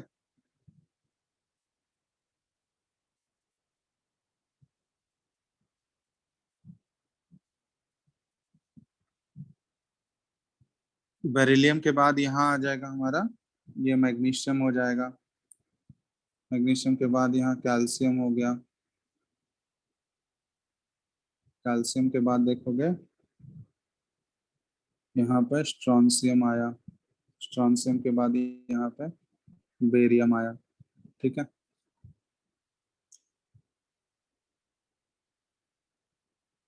तो ये कुछ, ठीक है। अब यहाँ देखो, इसका बोलने का मतलब क्या था, कि ये बोला था कि elements with similar properties occupied similar positions on the curve. तो इसके कर्व के बेसिस पे ये आइडिया लगाया गया, ये कंक्लूड किया गया। ठीक है, ऑब्जर्वेशन ये आया था इसके कर्व के बेसिस पे कि जितने भी अल्कली मेटल्स थे, ठीक है, अल्कली मेटल्स जो अभी हम लोग अल्कली मेटल्स के नाम से जानते हैं, अल्कली मेटल समझते हो किसको बोला जाता है? Group 2 elements. ग्रुप 2 नहीं, ग्रुप 1 वाले को। ठीक है, पीरियोडिक टेबल अगर देखोगे तुम लोग लॉन्ग फॉर्म वाला अभी वाला, तो उसमें सबसे पहला वाला जो ग्रुप है, देखे हो फर्स्ट ग्रुप वाला जिसमें लिथियम है, sodium, potassium, rubidium, caesium, Yes, sir. तो उस ग्रुप वाले को बोला जाता है अल्कली मेटल्स। ग्रुप 1 वाले को अल्कली मेटल्स बोला जाता है, ये ध्यान रखना। और ग्रुप 2 वाले को अल्कलाइन अर्थ मेटल्स बोला जाता है। ठीक है, जो सेकंड ग्रुप है ना, beryllium, magnesium, calcium, strontium, barium, radium, है ना सेकंड ग्रुप। सेकंड ग्रुप को क्या बोला जाता है? Alkaline earth metals. ठीक है, तो जितने भी अल्कली मेटल्स थे, अल्कली मेटल्स मतलब ग्रुप 1 के जितने भी मेटल्स थे, सबका पोजीशन देखा गया है कि ये ऑक्युपाई कर रहा था peak positions of the curve. ठीक है, मतलब ये बोला भी था कि जो जो एलिमेंट्स होंगे वो सिमिलर प्रॉपर्टीज शो करेंगे, उनका पोजीशंस जो होगा ग्राफ पे सिमिलर पोजीशंस होंगे। तो जितने भी अल्कली मेटल्स हैं, हमको पता है सारे अल्कली मेटल्स सेम ग्रुप में लाई करते हैं, तो उनका प्रॉपर्टीज क्या है? सिमिलर है। तो इनके पोजीशंस भी ग्राफ पे क्या देखा गया कि सिमिलर पोजीशंस वो ऑक्युपाई कर रहे थे। तो जितने भी सारे पीक पोजीशंस थे ना ग्राफ के, वो सारे पीक पोजीशंस को कौन ऑक्युपाई कर रहा था? Alkali metals. ठीक है, इसके बाद अल्कलाइन अर्थ मेटल में क्या देखा गया? अल्कलाइन अर्थ मेटल ग्रुप 2 वाले को बोलते हैं हम लोग। ठीक है, ये ध्यान रखना, अल्कलाइन अर्थ मेटल ग्रुप 2 वाले को। तो ग्रुप 2 वाले को अल्कलाइन अर्थ मेटल में ये देखा गया कि ये descending portion of the graph occupy कर रहा है। डिसेंडिंग, डिसेंडिंग समझते हो? On the curve descending position मतलब डिसेंडिंग और असेंडिंग पोर्शन, ये समझ रहे हो? ग्राफ में किसको बोलेंगे हम लोग? बोलो जल्दी से। तो नीचे जा रहे हैं जो पर वो हाँ, descending। नीचे जो जा रहा है उसको डिसेंडिंग बोलते हैं और ऊपर जो चढ़ रहा है उसको असेंडिंग। तो अल्कलाइन अर्थ मेटल जो ग्रुप 2 वाले का पोजीशन ये देखा गया था, वो descending position on the curve था। मतलब अल्कलाइन अर्थ मेटल ये हो गया बेरिलियम, मैग्नीशियम, कैल्शियम, स्ट्रोंसियम, बेरियम। तो देख रहे हो ये नीचे जाने वाले पोर्शन में है ना, सारा डिसेंडिंग पोर्शन में ये लाई कर रहा है। तो अल्कलाइन अर्थ मेटल के पोजीशंस भी जब देखे जा रहे थे उस ग्राफ में, जब ऑब्जर्व किया गया तो देखा गया कि अल्कलाइन अर्थ मेटल सारे descending position of the curve apply कर रहे हैं। ठीक है, उसके बाद जितने भी हेलोजेंस थे, हेलोजेंस किसको बोलते हैं? Halogens, sir group 17। हाँ, ग्रुप 17 वाले को fluorine, chlorine, bromine, iodine, astatine. ठीक है, ये सारे हेलोजेंस हैं। फ्लोरीन, क्लोरीन, ब्रोमीन, आयोडीन देखे हो ना, ग्रुप नंबर 17 में लाई करता है। ये नोबल गैस वाले से जस्ट पहले वाला, ठीक है, उसको हेलोजेंस बोला जाता है। तो ग्रुप नंबर 17 को हेलोजन है। तो हेलोजन्स जो है ये लाई कर रहे थे ascending position of the curve, ठीक है। इसके बाद मेटेलॉइड्स, जितने भी मेटेलॉइड्स थे, metalloids and transition element, transition element सुने हो? Sir D block elements. हाँ, डी ब्लॉक एलिमेंट्स को अभी देखो, ब्लॉक वो सारा हम लोग आगे करेंगे। जिसको ब्लॉक समझ में नहीं आ रहा होगा, एस टोटल 4 ब्लॉक्स हम लोग पढ़ते हैं, S block, P block, D block और एफ ब्लॉक। तो सारा हम लोग नेक्स्ट क्लास से वही चीज स्टडी करेंगे। आज तो हम लोग बेसिक कर रहे हैं, नेक्स्ट क्लास से वो सारा चीज समझ आने लगेगा तुम लोगों को, ठीक है।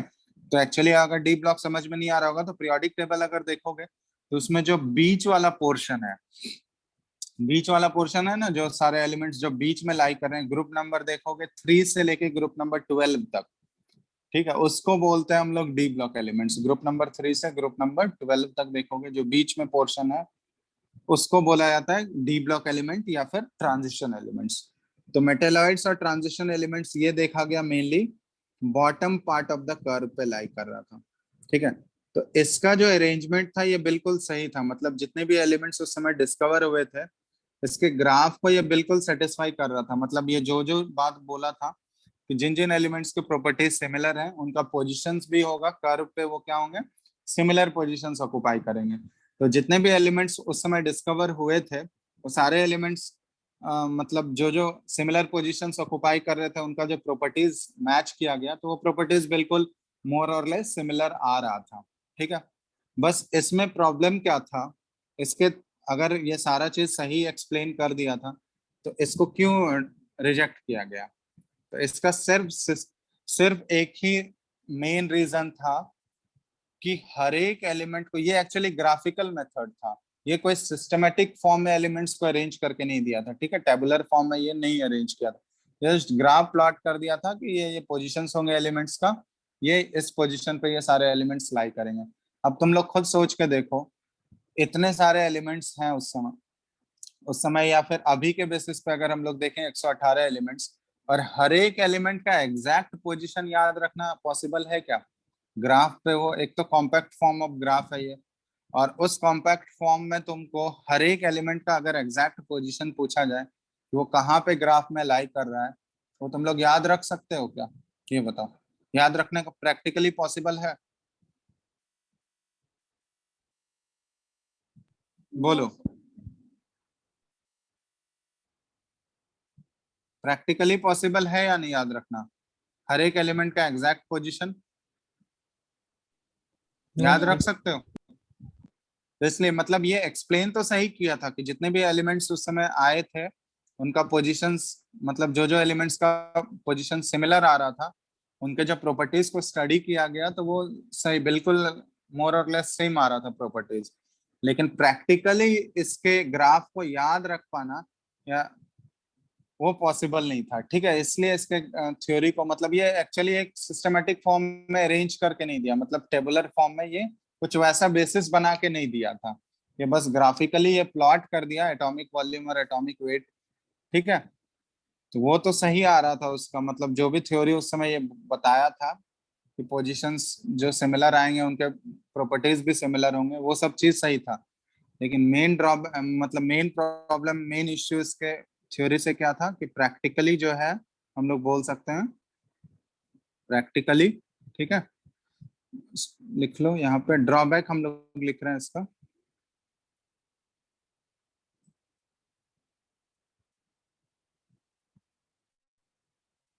सर ये हर It एलिमेंट पे was वैलिड था? नोट मोर और लेस ये सारे एलिमेंट्स पे वैलिड था, ठीक है। मतलब पोजीशंस जो आ रहे थे ना, मतलब मोस्टली सारे एलिमेंट्स इसको सेटिस्फाई कर रहे थे, ठीक है।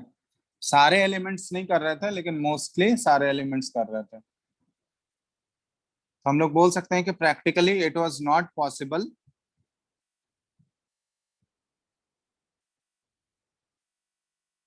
To remember the exact positions of all the elements, ठीक है। इसलिए इसके क्लासिफिकेशन को भी रिजेक्ट कर दिया गया। मतलब एक्सेप्टेड फॉर्म ये नहीं था, मतलब इस तरीके से हम लोग एलिमेंट्स को क्लासिफाई करके रिप्रेजेंट नहीं कर सकते थे, क्योंकि हमारा लिमिटेशन ये था कि सारे एलिमेंट्स का पोजीशन याद रखना प्रैक्टिकली इम्पॉसिबल था। ठीक है, तो ये ध्यान रखना तुम लोग। तो पोजीशन सब एलिमेंट का देखो, जैसे यहाँ पे कुछ कुछ एलिमेंट्स का हम पोजीशन यहाँ पे लिख के दिए हैं। अब ग्राफ में एग्जैक्टली रिमेम्बर करना, एक तो कॉम्पैक्ट सा ग्राफ है कि कौन सा एलिमेंट कहाँ पे लाई करेगा एग्जैक्टली, वो कभी भी पॉसिबल नहीं, कोई भी याद नहीं रख सकता है। ठीक है, इसलिए ये फॉर्म जो है इसका, इस फॉर्म में एलिमेंट्स के अरेंजमेंट को एक्सेप्ट नहीं किया गया। ठीक है, इसलिए इसके थ्योरी को रिजेक्ट कर दिया गया था। लिख चुके हो उसको? ग्राफ ड्रॉ कर लिए तुम लोग सब लोग? Hello, yes sir. ड्रॉ कर लिए ना ग्राफ? Yes, sir. चलो ठीक है।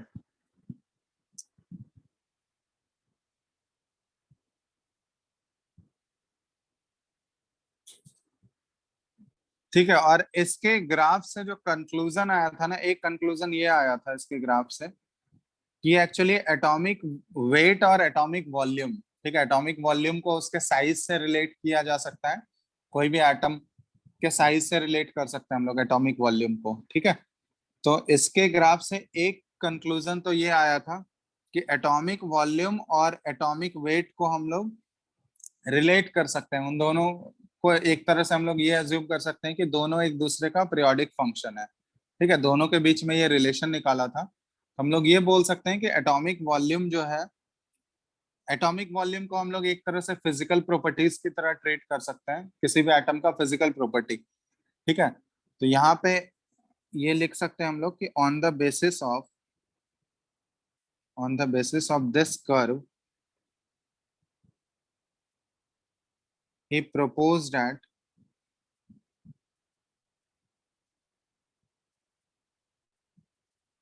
the physical properties, ठीक है, लिख लेना ये एक लाइन तुम लोग, physical properties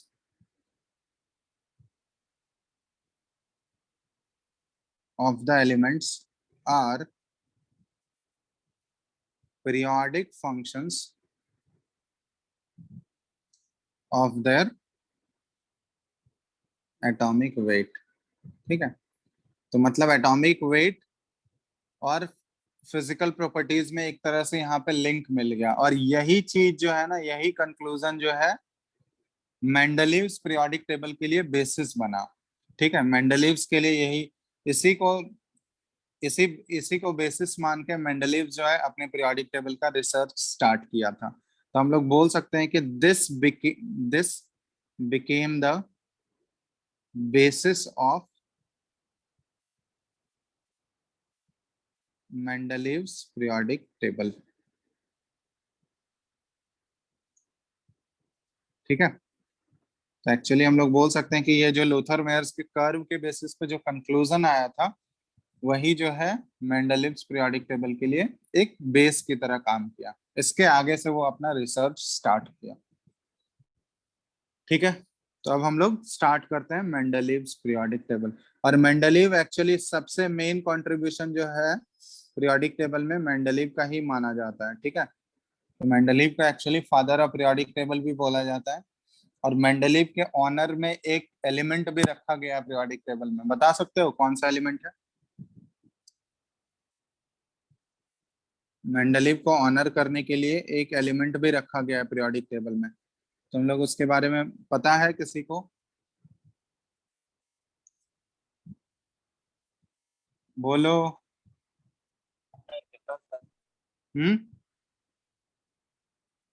किसी को पता है मेंडलीव के ऑनर में कौन सा एलिमेंट रखा गया है? Mendelevium. हाँ, मेंडेलिवियम। ठीक है, और वो एलिमेंट कौन सा? एटॉमिक नंबर 101 है। एटॉमिक नंबर देखोगे, एटॉमिक नंबर 101। ये एलिमेंट जो है इसको नेम क्या रखा गया इसका? मेंडेलिवियम। मेंडेलिव के रिकॉग्निशन में ये रखा गया, मेंडेलिवियम। तो पीरियोडिक टेबल अगर होगा तुम्हारे पास तो देख सकते हो, उसमें दिख रहा है 101।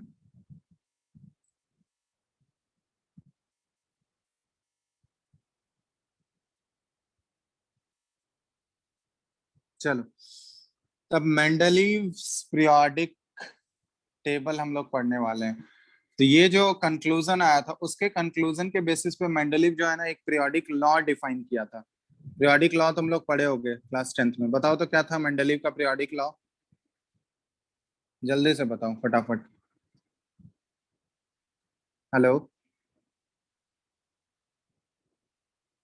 आवाज आ रहा है सबको? अभिषेक, Properties of elements are periodic function of their atomic mass. हाँ, तो एटॉमिक मास के बेसिस पे ये अरेंज किया था। मतलब ये बोला था कि the physical and chemical properties, ये प्रॉपर स्टेटमेंट था इसका, the physical and chemical properties, physical and chemical properties of elements are periodic function of their atomic weight। ठीक है, सिंपल सा इसका स्टेटमेंट था कि जो भी एलिमेंट्स होंगे उनका जो फिजिकल एंड केमिकल प्रॉपर्टीज होगा ना, वो एक पीरियोडिक फंक्शन होंगे उसके एटॉमिक वेट के। पीरियोडिक फंक्शन का मतलब क्या हुआ? पीरियोडिक फंक्शन का मतलब समझते हो? पीरियोडिक फंक्शन तुम लोग मैथ्स में जैसे पढ़ रखे होगे। पीरियोडिक फंक्शन हम लोग किसको बोलते हैं? कि वैसा फंक्शन जो आफ्टर ए सर्टेन इंटरवल के बाद क्या हो, रिपीट हो। उसी तरह ये एलिमेंट्स के बारे में बताया कि जब एलिमेंट्स को हम लोग increasing order of atomic mass में अरेंज करेंगे ना, एलिमेंट्स को जब हम लोग increasing order of atomic mass में अरेंज करेंगे, एक सर्टेन इंटरवल ऐसा आएगा जिस फिक्स्ड इंटरवल के बाद क्या होंगे, एलिमेंट्स रिपीट होना स्टार्ट करेंगे। और एलिमेंट्स जैसे ही उस फिक्स्ड इंटरवल के बाद रिपीट होंगे, तो एलिमेंट्स रिपीट होके क्या होंगे, एक सेम ग्रुप में फॉल करेंगे। और जो जो एलिमेंट्स सेम ग्रुप में फॉल कर रहा होगा ना, उन एलिमेंट्स के प्रॉपर्टीज क्या होंगे, सिमिलर होंगे। ठीक है, तो यही इसका स्टेटमेंट का मतलब था। हम लोग बोल सकते हैं कि that is properties of elements, properties of elements are repeated after a certain value of atomic mass, certain value of atomic mass। ठीक है, तो यही था मेंडलीव का पीरियोडिक लॉ। अब इसके बेसिस पे ये अपना पीरियोडिक टेबल, जितने भी उस समय एलिमेंट्स डिस्कवर हो पाए थे, ठीक है, क्योंकि सारे एलिमेंट्स उस समय डिस्कवर नहीं हुए थे, तो जितने भी एलिमेंट्स डिस्कवर हुए थे उसको ये एक सिस्टमेटिक फॉर्म में अरेंज करने का कोशिश किया। तो यही चीज हम लोग देख रहे हैं, कैरेक्टरिस्टिक्स। क्योंकि मेंडलीव जो अपना पीरियोडिक टेबल बनाया था, उसका क्या क्या कैरेक्टरिस्टिक्स था, तो characteristics of Mendeleev's periodic table. चलो बताओ तो फटाफट, ये भी तुम लोग पढ़ रखे होगे, याद है कुछ? कितने ग्रुप्स थे, कितने पीरियड्स थे इसमें मेंडलीव के पीरियोडिक टेबल में?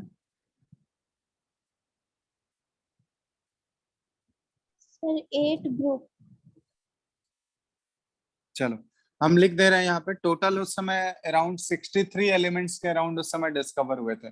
और जब मेंडलीव अपना पीरियोडिक टेबल बना रहा था ना, उस समय भी नोबेल गैसेस का डिस्कवरी नहीं हुआ था। नोबेल गैसेस जो है, जब मेंडलीव अपना पीरियोडिक टेबल बना लिया, उसके बाद नोबेल गैसेस आए थे। तो उसको फिर वो मॉडिफाई करके एक ग्रुप ऐड किया गया, वो बाद में ऐड किया वो। ठीक है, मेंडलीव जो है एक पीरियोडिक टेबल में एक नया ग्रुप ऐड किया, वो बाद में ऐड किया। हेलो, आवाज आ रहा है क्या? यस सर, आ रहा है। Yes, sir. चलो ठीक है, तो यहाँ पे हम कैरेक्टरिस्टिक्स लिख दे रहे हैं। कैरेक्टरिस्टिक्स क्या क्या था?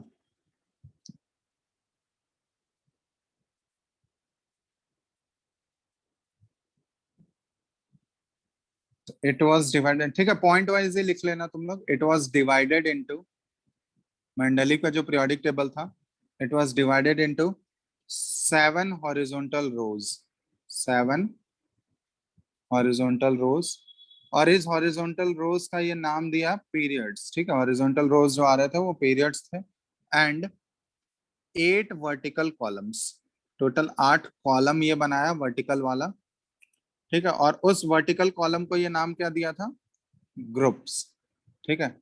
और ग्रुप का जो नंबरिंग किया ना, ये रोमन न्यूमरल्स में नंबरिंग था 1 से लेके 8 तक, ठीक है।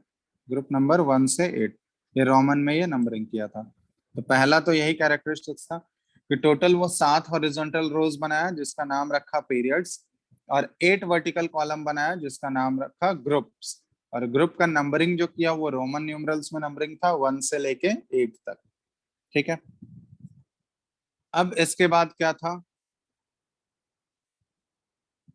ईच ग्रुप, हर एक ग्रुप को ये, ईच ग्रुप मतलब ग्रुप हम लोग बोल सकते हैं ये हर एक ग्रुप में 1 से लेके 7 तक, 1 से लेके 7 तक सारे ग्रुप को वो फर्दर 2 सब ग्रुप में डिवाइड किया, वाज फर्दर डिवाइडेड इनटू 2 सब ग्रुप्स। और वो सब ग्रुप का नाम क्या रखा गया, सब ग्रुप ए एंड बी, ठीक है। मतलब ग्रुप नंबर 1 से 7 तक, 1 से लेके 7 तक, ठीक है, इसको ये 2 सब ग्रुप में बांटा। एक था सब ग्रुप ए और दूसरा सब ग्रुप बी। सब ग्रुप ए में जो है ना, ये किसको रखा, नॉर्मल एलिमेंट्स को, नॉर्मल एलिमेंट्स। अब नॉर्मल एलिमेंट्स किसको बोलते हैं ये ध्यान रखना, S and P block elements, उसको नॉर्मल एलिमेंट बोला जाता है। तो सब ग्रुप ए में इसके जितने भी एलिमेंट्स थे वो सारे एस और पी ब्लॉक एलिमेंट्स थे, नॉर्मल एलिमेंट्स। और सब ग्रुप बी में जितने भी सारे एलिमेंट्स को रखा ना, ये वो ट्रांजिशन एलिमेंट्स थे। और ट्रांजिशन एलिमेंट्स अभी हम बता चुके हैं, ट्रांजिशन एलिमेंट्स कौन कौन से होते हैं, किसको बोलते हैं हम लोग, डी ब्लॉक एलिमेंट्स को, ठीक है। तो सब ग्रुप बी में जितने भी एलिमेंट्स थे वो सारे ट्रांजिशन एलिमेंट्स थे, ठीक है। दिख रहा है ना सबको, कुछ बोल नहीं रहे हो तुम लोग, आवाज Yes, आ sir. रहा है, Yes, sir. चलो ठीक है। तो मेंडलीव का यही कैरेक्टरिस्टिक्स था, 7 हॉरिजॉन्टल रोज थे इसके पीरियोडिक टेबल में और 8 वर्टिकल कॉलम्स थे। और जिसको वर्टिकल कॉलम को ये ग्रुप नाम रखा, और उस ग्रुप में ग्रुप नंबर 1 से 7 तक ये 2 सब ग्रुप में डिवाइड किया। और हर एक सब मतलब सब ग्रुप ए जो था, ए और बी नाम रखा था ये। सब ग्रुप ए में नॉर्मल एलिमेंट्स थे, नॉर्मल एलिमेंट्स मतलब एस और पी ब्लॉक एलिमेंट्स। और सब ग्रुप बी में जो था वो ट्रांजिशन एलिमेंट्स था, डी ब्लॉक एलिमेंट्स थे, ठीक है।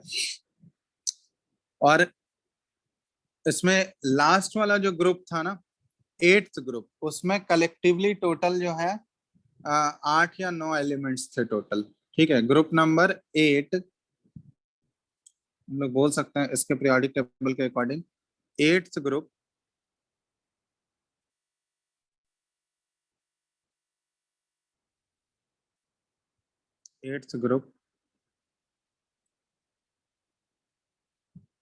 consisted of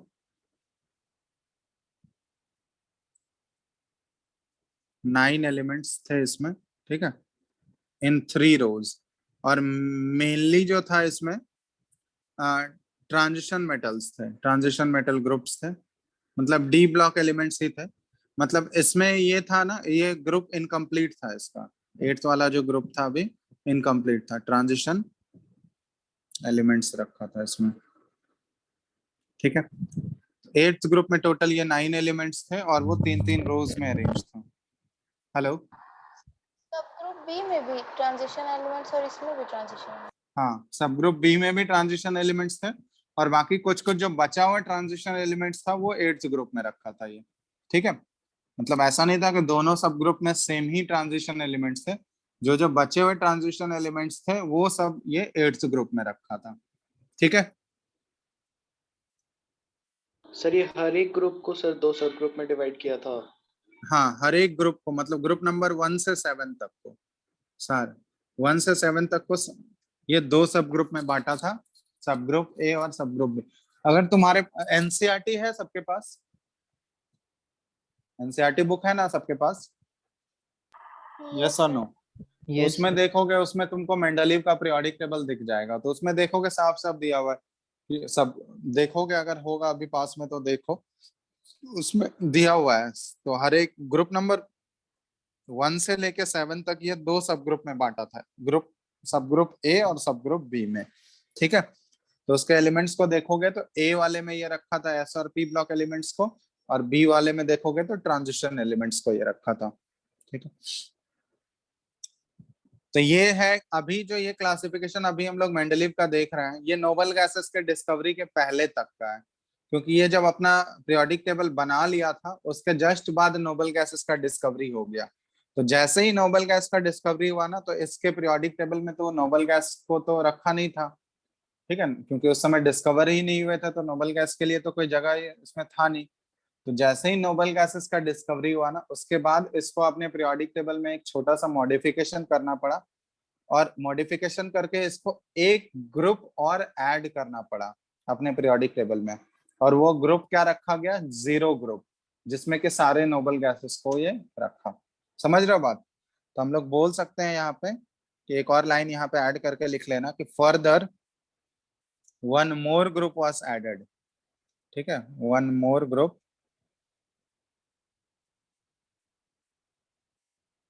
वाज एडेड, और उस ग्रुप का नाम क्या रखा गया था?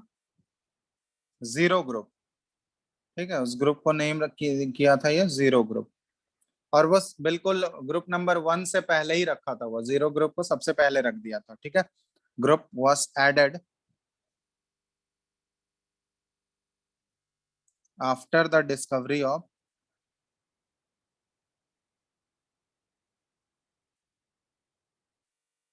नोबल गैसेस, और जैसे ही वो ग्रुप जब ऐड किया जीरो ग्रुप, तो इस फॉर्म को बोला गया कि मॉडिफाइड फॉर्म है, this form is known as modified form of modified form of Mendeleev's, ठीक है, मेंडलीव्स पीरियोडिक टेबल, ठीक है। तो जब ये नोबल गैसेस या जीरो ग्रुप को जब ऐड कर दिया गया, तो उसके बाद इसका नेम हो गया मॉडिफाइड फॉर्म, ठीक है। क्योंकि इनिशियली जब अपना ये पीरियोडिक टेबल बनाया था, तो उस समय नोबल गैसेस के डिस्कवरी नहीं हुआ था, ठीक है, इसलिए जब बाद में नोबल गैसेस का डिस्कवरी हुआ, तो उसके बाद एक फर्दर एक ग्रुप इसको जीरो ग्रुप ऐड करना पड़ा, तो इसको modified form of periodic table के नाम से जाना जाता है, ठीक है। तो ये मोर और लेस ये हमारा कैरेक्टरिस्टिक्स हो गया मेंडलीव पीरियोडिक टेबल का। एनसीईआरटी में देखोगे तो मेंडलीव पीरियोडिक टेबल वहां पे मेंशन किया हुआ है। अब इसका अचीवमेंट्स बहुत ही इंपॉर्टेंट है, ठीक है, क्योंकि मेन जो है मेनली ये पीरियोडिक टेबल डेवलपमेंट में सबसे मेजर कंट्रीब्यूशन मेंडलीव का ही माना जाता है। तो इसके अचीवमेंट्स को हम लोग स्टडी करते हैं, क्या क्या मेन मेन अचीवमेंट्स था इसका, बताओ तो। तुम लोग ऑलरेडी पढ़ रखे हो ये सारा चीज, अचीवमेंट्स बताओ। सर ये 3 एलिमेंट का सर प्रॉपर्टी पहले से सर प्रेडिक्ट किए थे। 3 एलिमेंट का? यस कौन कौन सर। से 3 एलिमेंट का? ठीक है, एक्चुअली देखो यहाँ पे क्या है ना, सबसे मेन जो अचीवमेंट है जिसकी जिसके लिए इसको नोबेल प्राइज भी मिल चुका है, ठीक है, ये क्या किया था, एलिमेंट्स को एक तो सिस्टमेटिक फॉर्म में अरेंज किया ही था, कलेक्टिव स्टडी हम लोग बोल सकते हैं। यहाँ पे अचीवमेंट्स में फटाफट लिख लो, एलिमेंट्स विद, ऐसे लिख लो कि कलेक्टिव स्टडी जो है इसके बेसिस से पॉसिबल हो गया, collective study of all the elements was made possible, ठीक है। तो पहला तो ये है। दूसरा सबसे मेजर जो अचीवमेंट था इसका, ये कुछ कुछ एलिमेंट्स जो उस समय तक डिस्कवर नहीं भी हुए थे ना, उसके प्रॉपर्टीज को ये पहले ही प्रेडिक्ट कर दिया था, और इनफैक्ट उसके लिए गैप भी छोड़ दिया था, ठीक है। मतलब ये बोला था कि जो जो एलिमेंट्स उस बाद में डिस्कवर होंगे वो यहाँ पे लाई करेंगे, और उसके प्रॉपर्टीज ये सारे होंगे, वो सारा प्रॉपर्टीज पहले ही मेंशन कर दिया था। और जब बाद में जब बाद में जब वो एलिमेंट डिस्कवर हुआ, और जब बाद में उसके प्रॉपर्टीज को स्टडी किया गया, और जो मेंडलीव प्रॉपर्टीज पहले बताया था, जब उन दोनों को कंपेयर किया गया ना, तो ये बिल्कुल एग्जैक्टली सेम आया। तो इसके बेसिस पे ही, या यही मेन कंट्रीब्यूशन हम लोग मान सकते हैं मेंडलीव का, कि उसका फोर साइटेडनेस था, वो एलिमेंट्स जो जो डिस्कवर नहीं भी हुए थे उसके प्रॉपर्टीज और उसके पोजीशन को वो पहले ही प्रेडिक्ट कर दिया था। समझ रहे हो?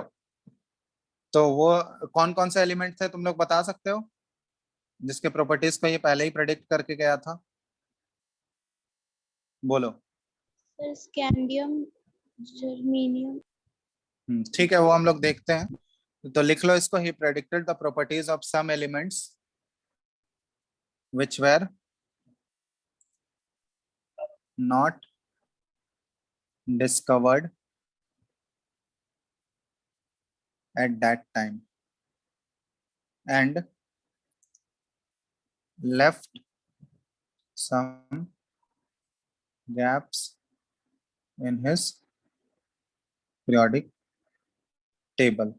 ठीक है, कौन कौन से वो एलिमेंट्स थे वो इम्पोर्टेंट है क्योंकि ये क्वेश्चन बहुत बार पूछा जाता है।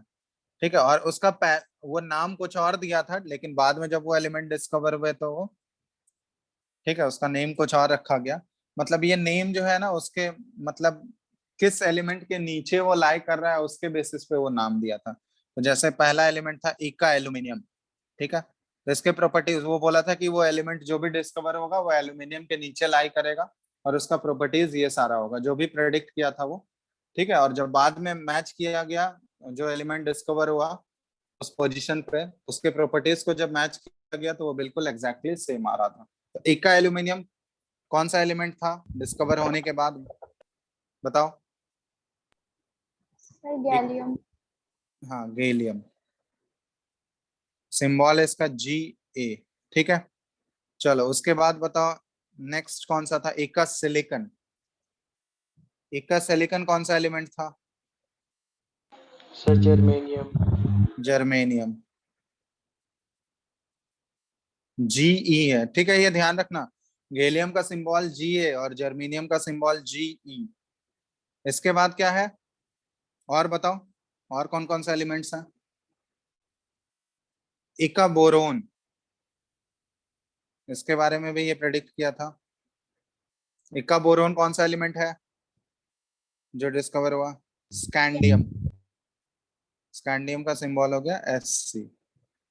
एक और है इका मैंगनीज, सुने हो ये तुम लोग? इका मैंगनीज नहीं है सुना था। टेक्नीशियम। ठीक है, इका मैंगनीज जो एलिमेंट आया ये टेक्नीशियम आया, Tc। तो ये चार एलिमेंट्स हैं जिनके बारे में ये पहले से प्रेडिक्ट करके गया था और इनफैक्ट उनके लिए गैप भी छोड़ के गया था। और जब ये सारे एलिमेंट डिस्कवर हुए और इनके प्रॉपर्टीज को जब मैच किया गया तो वो जैसा वो प्रेडिक्ट करके गया था वो बिल्कुल सेम आया। ठीक है, तो ये ध्यान रखना, ये क्वेश्चन पूछा जाता है, तो ये चारों जो याद रखना है तुम लोगों को।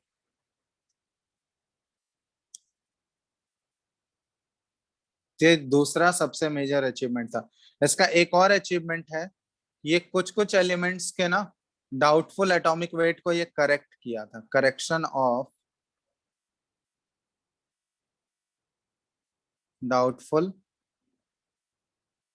Atomic weights. ठीक है, अब वो एटॉमिक वेट कौन कौन से थे जिसको ये करेक्ट किया था? तो सबसे पहले ये करेक्ट किया था बेरिलियम। तो बेरिलियम के ही एटॉमिक वेट को, मतलब मेंडलीव से पहले जो है बेरिलियम का एटॉमिक वेट लिया जाता था कितना? 13.5। ठीक है, मेंडलीव से पहले बेरिलियम का एटॉमिक वेट जो गलत था, ठीक है, 13.5 लिया जाता था, लेकिन मेंडलीव उसको करेक्ट करके, करेक्टेड फॉर्म जो एक्चुअल एटॉमिक वेट था बेरिलियम का वो करेक्ट करके 9 लाया था। ठीक है, तो हम लोग बोल सकते हैं कि बिफोर मेंडलीव,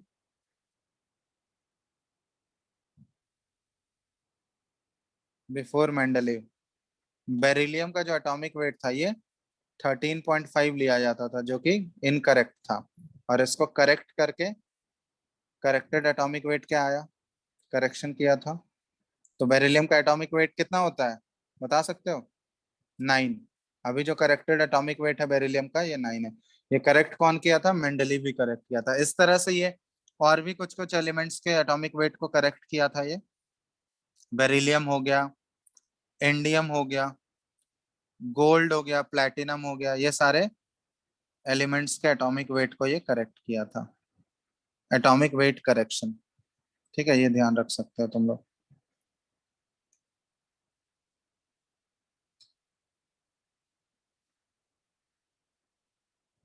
तो ये सारे एलिमेंट्स के एटॉमिक वेट को ये करेक्ट किया था। तो ये कुछ कुछ अचीवमेंट्स थे, मेजर अचीवमेंट्स थे मेंडलीव्स पीरियोडिक टेबल के, और इस ये सारे अचीवमेंट्स की वजह से ही मेंडलीव के ऑनर में एक पीरियोडिक टेबल में एक एलिमेंट रखा गया है, एटॉमिक नंबर 101, मेंडलीवियम बोला जाता है उसको। ठीक है, एटॉमिक नंबर 101 मेंडलीवियम, तुम लोग देखोगे पीरियोडिक टेबल में वो दिख जाएगा।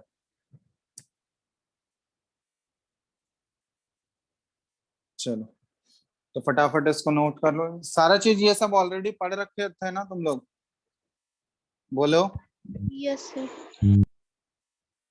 चलो, तो आज हम लोग मेंडलीव तक ही रखते हैं। अब बस एक मॉडर्न पीरियोडिक टेबल हमारा बचा हुआ है इंट्रोडक्शन में। फिर उसके बाद नेक्स्ट क्लास में हम लोग आगे चैप्टर का मेन जो कॉन्सेप्ट है वो हम लोग आगे नेक्स्ट क्लास में वो स्टार्ट हो जाएगा हम लोग का। तो आज बस एक तरह से रिवाइज हो गया तुम लोगों का।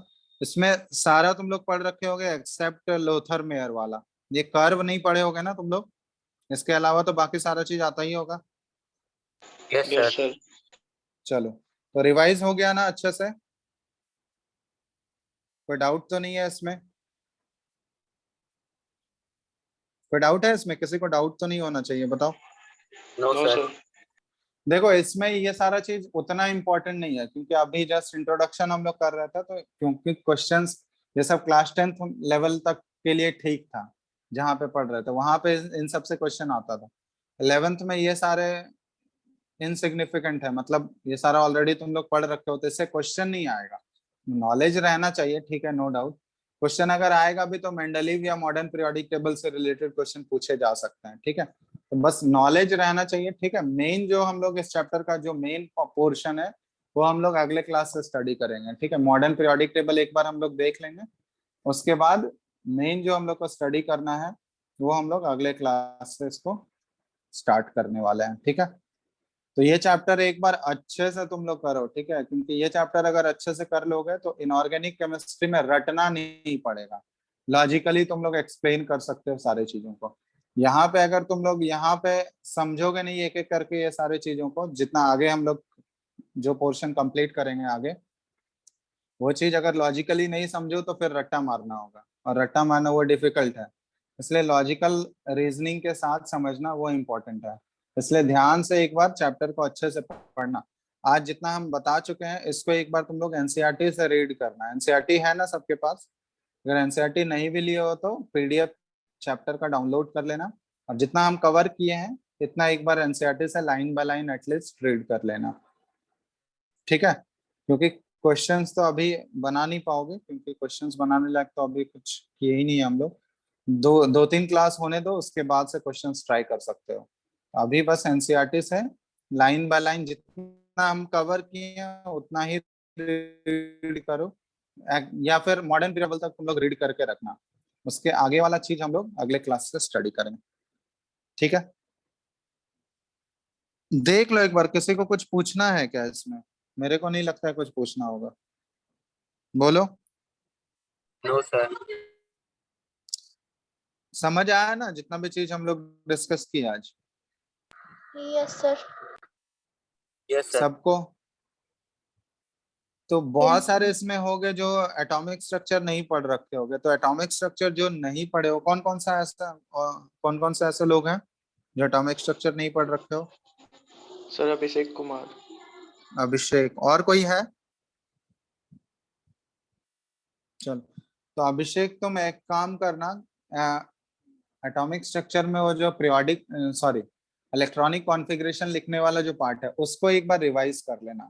ठीक है, वो पार्ट क्योंकि यहाँ पे अप्लाई होगा, बाकी और भी कोई चीज का तो जरूरत नहीं पड़ेगा, लेकिन इलेक्ट्रॉनिक कॉन्फ़िगरेशन लिखने वाले पार्ट को हम लोग यहाँ पे यूज करेंगे। तो वो एक बार तुम रिवाइज करके रखना नेक्स्ट क्लास से पहले। ठीक है, यस सर। वो आता है ना, या बिल्कुल भी नहीं आता है? सर पढ़े हैं, हाफ से पढ़े हैं। एक बार उसको फिर से ढंग से एक बार पढ़ लेना, थोड़ा सा रिवाइज कर लेना उसको। ठीक है, क्योंकि नेक्स्ट क्लास से उसका जरूरत पड़ने वाला है। बाकी तो सबको आता है इलेक्ट्रॉनिक कॉन्फ़िगरेशन लिखने? अभिषेक, प्रजापति? ये सर आता है। आता है ना? बाकी और तो किसी को? शुभम,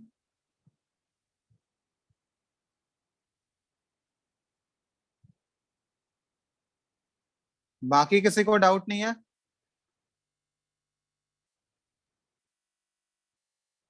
चलो ठीक है, फिर तो आगे हम लोग अगले क्लास में करते हैं फिर।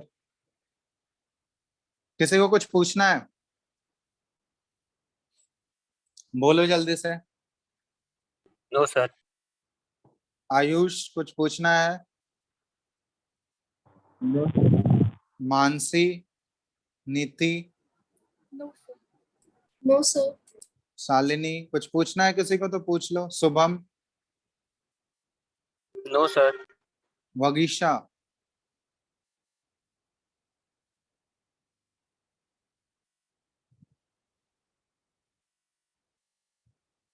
राज, नो सर। सारा कुछ समझ आ गया ना, जितना भी कुछ बताया आज? Yes sir.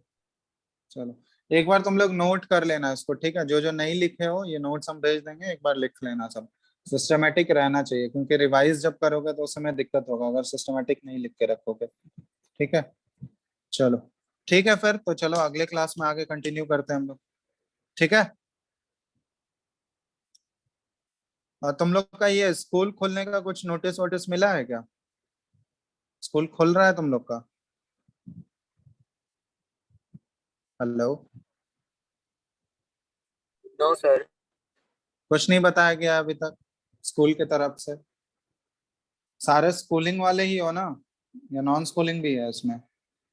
सर है। Yes sir. अच्छा, तो बाकी जो स्कूलिंग वाले हो, क्योंकि बहुत सारे स्टेट्स में तो अब खुलने लगा है स्कूल, यहाँ का पता नहीं क्या सीन है। यहाँ पे कुछ बोला गया स्कूल के तरफ से? अभी तक नहीं बोला गया है।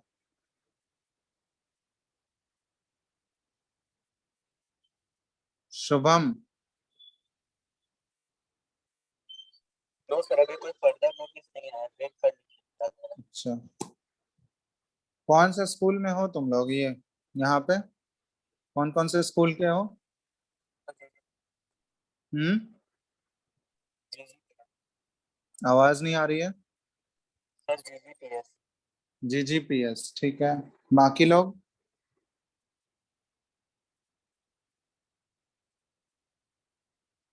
बाकी लोग का पता नहीं। चलो ठीक है फिर, आगे आवाज भी नहीं आ रहा है, आगे हम लोग अगले क्लास में कंटिन्यू करते हैं। ठीक है, एंड करें? Yes sir. चलो ठीक है, थैंक यू सर। चलो थैंक यू।